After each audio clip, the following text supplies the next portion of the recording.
Sziasztok!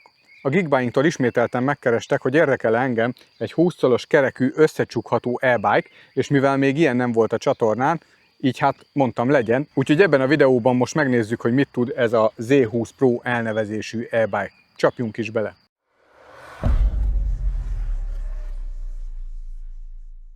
Az összecsukható kerékpároknak az evolúciója elég régre nyúlik vissza a kerékpároknak a világában, és hazánkban is nagy szeretettel használták a Csepel kempinget, ami egy összecsukható bringa volt. Az utóbbi időben egyre nagyobb teret hódítanak maguknak ezek az összecsukható e-bike-ok a városi közlekedésben, és ez egy szürke zónás e-bike az én véleményem szerint, és leginkább egy elektromos jávababettába oltott kempingbiciklinek tekintem, és ez ki is fog derülni szerintem a reviewból, hogy ez miért is van így.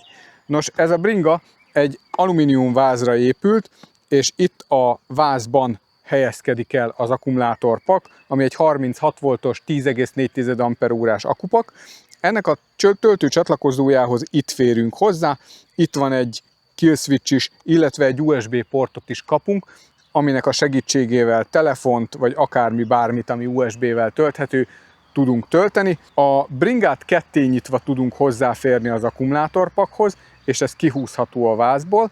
Ehhez kapunk egy kulcsot is, ezzel tudjuk a vázban fixen rögzíteni. Az összes elektromos csatlakozás az igazából itt a fenti részén található az aksipaknak. Ez szerintem tök jó, hogy nem ide tették, mert némelyik e-bike-on úgy van, hogy a széthajtás részénél van egy csatlakozó rész, ez azért jobban ki van téve az esőnek, meg mindenféle dolognak, úgyhogy ez szerintem nem egy szerencsés megoldás. Itt ide, ha feltoljuk, itt ezen a részen találjuk a csatlakozó részeket. A rásegítés tekintetében a hátsó agyban találunk egy 500 wattos motort, ami az európai és a hazai szabályozásnak megfelelően 250 wattra, illetve 25 km/h maximális rásegítési sebességre van limitálva. A rásegítés szabályozását itt egy egyszerűbb megoldásra, egy pedálszenzorra bízták. Ez egy jóval kezdetlegesebb megoldás, mint egy nyomatékszenzor. Ennek megvannak az előnyei, illetve a hátrányai. Egyetlen előnye igazából, hogy olcsóbb, a hátránya pedig az, hogy kevésbé lehet szofisztikáltan kivitelezni mondjuk a rásegítést. Ennek lehet egy olyan hátránya, hogy mondjuk itt előfordulhat egy úgymond ghost pedaling effekt. Ez tulajdonképpen azt jelenti, hogy egy nem megfelelő áttételt használva el tudunk érni egy olyan pedálfordulatot, amikor csak így vakon pedálozunk, igazából mi magunk erőt nem is fejtünk ki, a motor az, ami hajt minket, a pedálfordulat érzékelő az érdekeli, hogy tekerjük a pedált, de igazából az összes nyomatékot az a motor adja le.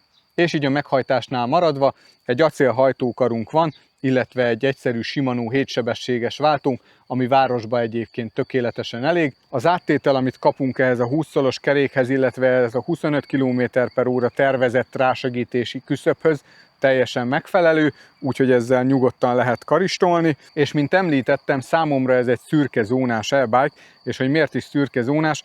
Nos, mint mondtam, 500 wattos a motor, és ez 250-re van limitálva. Ez a kezelőpanelen gyakorlatilag 10 gomb megnyomásával simán felülvágható, és ki tudjuk hozni belőle az 500 watt teljesítményt, illetve ezt a 25 km/h maximális rásegítési határt is elfelejthetjük, valamint az e-bike egy gázkarral is érkezik, ami egyébként menüből le van tiltva, de ez nyilván a menüből lehet aktiválni, és onnantól kezdve egy mopedünk van, mert ezzel a gázkarral simán tudjuk használni, és hogyha kiütjük belőle a limitet, akkor ilyen 30-32 km/h simán el tudunk érni, anélkül, hogy bármennyit is tekernénk vele, de ha ezt így használjuk, az innentől kezdve már egy teljesen más közlekedési jogi kategória, ahogy én tudom. Ugyanakkor én azt láttam, hogy a bringás futárok előszeretettel használják ezeket a gázkaros bringákat, és ezzel próbálják megugrani a város nehézségeit. Kezelőszervek tekintetében egy egyszerű 3 gombos kezelőpanelt kapunk. Itt tudjuk ugye 3 fokozatban állítani magát a teljesítményt, illetve tudunk váltogatni a megtett táv és az összes táv között. Egy 4 szegmenses aksi kijelzőnk van, és ami érdekessége, amiben belefutottam, hogy a sebességmérő tulajdonképpen nem is a tényleges sebességet méri, hanem a rásegítésnek a sebességét, tehát hogyha elértük a 24-25 km/h sebességet, és rágyorsítunk még pluszba, akkor is ugyanazt a 24-25-öt fogja mutatni. függetlenül attól, hogy 40-nel tekerünk, vagy pedig 15-tel. Emellett a panel mellett találjuk a lámpáknak, illetve a dudának a kezelőszervét. Van egy első lámpánk, egyébként egy ilyen STVZO szabványhoz hasonló jellegű, lecsapott fényű, egész jó első lámpát kapunk. Van egy hátsó lámpánk, ez együtt kapcsolható, illetve még egy indexet is kapunk hozzá, valamint a lámpának a hátuljába lett kialakítva a duda. Ez gyakorlatilag ugyanaz az egység szerintem, mint az Ausham rollernek a lámpája, illetve dudája. A váltókarunk az egy 7 sebességes Shimano váltókar, egyszerű, mint a faék, működik, nem kell róla igazából sokat beszélni. A bringa bovdenezése azt szerintem tök jól lett megoldva, minden egy kábel korbácsként itt fut lent, és itt pedig egy ilyen takaró műanyag lapokkal van ez védve.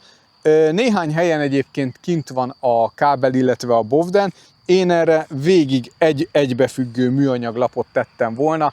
A fékek tekintetében elől-hátul 160 mm-es bovdenes működtetésű tárcsát kapunk. Mivel ez egy összehajtható kerékpár, ezért egy behajtható pedált kapunk a kerékpárra, amivel kompaktabbá tudjuk tenni, hogyha össze van csukva. Ezt néhány reviewer kritizálta egyébként, hogy nem olyan stabil, meg így úgy amúgy. Én úgy gondolom, hogy erre a felhasználásra egyébként megfelelő, ezzel nem letöréseket fogsz ugrani, egyszerűen használható, és tényleg célszentesíti az eszközt. Ez arra való, hogy kompaktan be tud zárni, és ha kell a bringa, akkor pedig tudjál vele tekerni bárhova. Stabil, nem volt vele igazából problémám, úgyhogy nálam ez nem egy negatív pont. Ami viszont negatív pont, az az első villa. Ez a rugós villa, ez megint csak egy ipari hulladék, ugyanúgy, mint a Turol kerékpárnál. Egyetlen hátránya neki, hogy nincsen semmilyen előnye. Én nem raktam volna bele rugós villát, de ez az én véleményem. Ami még a bringán feltűnő és furcsa lehet, az a két kerék, ugyanis ezek nem küllős fűzött kerekek, hanem ilyen öntött alumínium felniket kapott a bringa. Igazából amíg meg nem sérül maga a felni, addig nem lesz vele gondunk, utána azért eldobós. Elől egyébként ipari csapágy van benne, ami szabvány simán cserélhető, hogyha arra kerül a sor. Gumik tekintetében 2-3-as elég jó ballonos gumikat kapunk, ami a hazai szarutakra bizony kell is. Kényelmi kiegészítőként kapunk egy csomagtartót, illetve acél sárvédőket. Teljesen gusztán van egyébként lefestve, a heggesztések minősége az egészen jónak néz ki. A váz kialakításában különösen tetszik ez a nyeregvázcső meg a vázcső között kialakított, ilyen merevítésnek is beillő, de egyébként fogantyúnak is használható, tehát hogyha ezt a 27-28 kilós bringát fel akarjuk vonszolni magunkkal mondjuk egy vonatra, vagy akárhova, vagy akár egy lépcsőn, ezzel azért simán meg tudjuk fogni, és sokkal egyszerűbb, mint mondjuk a vázon valahol fogást keresni. Ez szerintem ki van találva. Személyre szabhatóság tekintetében ugye van egy fix tengelytávunk, illetve vázmagasságunk. Igazából a nyeregcsőnek a hosszával, illetve a kormányoszlop magasságának az állításával tudunk játszani. Nos, én itt találkoztam az általam eddig látott leghosszabb nyeregcsővel. Ez egyébként egy acélcső. A vázon belül amúgy egy béléscsővel van megoldva a dolog, tehát a váz nyeregvázcsövén belül még van egy betétcső, ez nem tudom miért így alakították ki, de ez így van. Ez egy jó nagy átmérőjű cső egyébként, és mint látható eléggé hosszú. Ez teljesen jó, szerintem nagyon sok embernek a méretéhez igazodhat. Mondjuk, hogyha ez nagyon ki van húzva, akkor eléggé bután nézhet ki rajta mondjuk egy 2 méteres ember. A kormányoszlop és a kormány is gyorszárral van rögzítve, és simán leföl emelhető.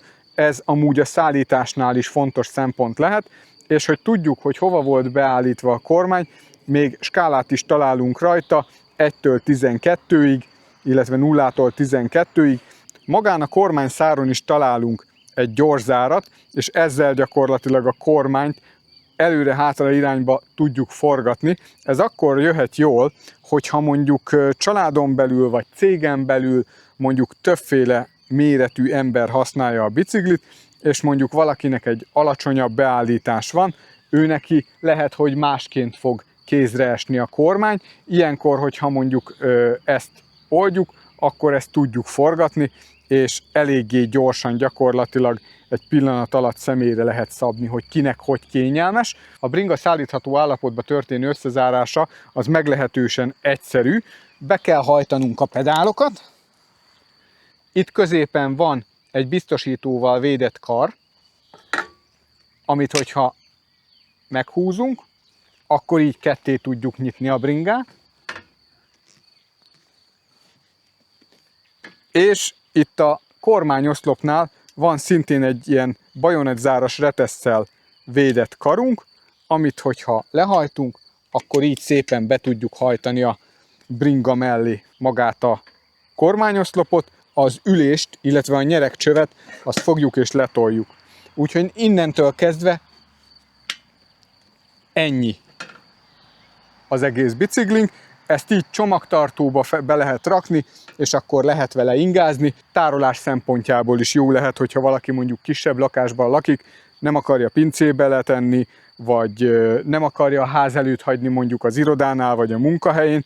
Így simán egy irodaasztal alá be lehet tolni és elfér, és lehet egyébként ehhez kapni, illetve ezekhez a bringákhoz kapni egy ilyen vastag szövetből készült tárolózsákot, és ha mondjuk valaki beviszi ezt az irodába, vagy otthon szeretné tárolni, abba tudja mondjuk parkolni, és akkor nem fogja összedzsuvázni a lakást vagy az irodát.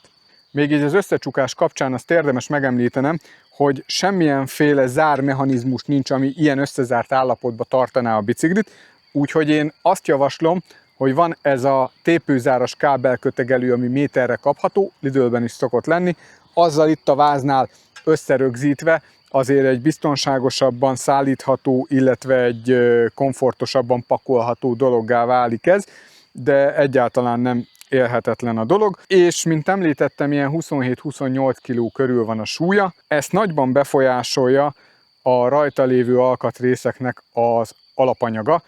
A nyeregcsövünk az acél, az első villánk az full acél, a kormányoszlop az megint csak acélból készült, a csomagtartó és a sárvédő szintén acélból készült, ezek mind hozzájárulnak a bringa nagy súlyához, a hátsó agymotor, illetve az vázba rejtett aksi az, ami a legnagyobb súlyt jelenti. Ezeken nem tudunk spórolni, de az előzőleg említett alkatrészeknek az esetleges cseréjével lehet ezen még egy kicsit faragni. Nem gondolom, hogy ez annyira nagyon nagy szempont a haladás tekintetében. Esetleg, hogyha valaki napi szinten többet pakolgatja ezt a bringát, nekik lehet ez fontos. No de a lényeg, hogy milyen használni ezt a bringát. Én meglepődtem ennek a bringának a minőségén, már így az alapanyag minőségén, meg a kialakításán. Én egy full gagyi vázra számítottam, nem gondoltam, hogy ilyen normális festése lesz, lakk alatti matricák lesznek rajta, tényleg egész jól van összerakva. Városban ez a 3 szintű rásegítés, amivel érkezik a bringa alapbeállításból, az teljesen elég, de lehet ezt egyébként más módon is használni. Érdemes utána nézni, hogy a titkos menüben miket lehet beállítani. Én ezt használtam már 5 fokozatú rásegítési módba is, és úgy talán egy kicsit szofisztikáltabb, talán egy kicsit élhetőbb a dolog. Egy nyomatékszenzoros bringáról átülve egy ilyen pedálszenzoros bringára érezhető a különbség, hogy másként fog működni a rásegítés. Amire egyébként figyelni kell, hogy a bal oldalon megy le a középagyhoz a pedálszenzornak a csatlakozója, és ezt kéretik nem lerúgni. A hátsó agymotor miatt egyébként eléggé farnehéz a szerkezet. Ez azért lehet fontos, mert patkázáskor figyelni kell rá, hogy azért a hátsó kereket ne csapjuk nagyon oda a patkának. A bringa achilleszének mindenképpen az első villát említeném. Ez egy teljesen indokolatlan dolog ebben a bicikliben az én számomra. Vagy egy normálisat kellett volna belerakni, vagy pedig egy sima krómú villát, ami tárcsafékes. Ez brutál nehéz, befelé nehezen mozog, mert úgy van optimalizálva, hogy egy nehezebb súlyú ridernek is megfelelő legyen. Kifelé viszont, mivel nincsen csillapítása, ezért baromi nagyot tud csattanni, például, hogyha lejövünk egy patkáról, úgyhogy abszolút nincsen semmi értelme, ebbe tessék tenni egy egyenes villát, aztán csák. A bringával kapcsolatos részletes specifikációt majd megtaláljátok a leírásban, illetve teszek le egy linket is, amin keresztül meg tudjátok vásárolni, és egy kuponkódot, amivel valamennyiskét lehet faragni még ebből az árból. Úgyhogy ez volna a PVY Z20 Pro összecsukható 20 szolos kerekű e-bike. Remélem, hogy találtatok valami érdekeset vagy hasznosat ebben a videóban. Ha így volt, akkor kérlek nyomjatok egy lájkot, és ha még nem tettétek meg, akkor iratkozzatok fel a csatornámra. Köszönöm, hogy megnéztétek. Sziasztok!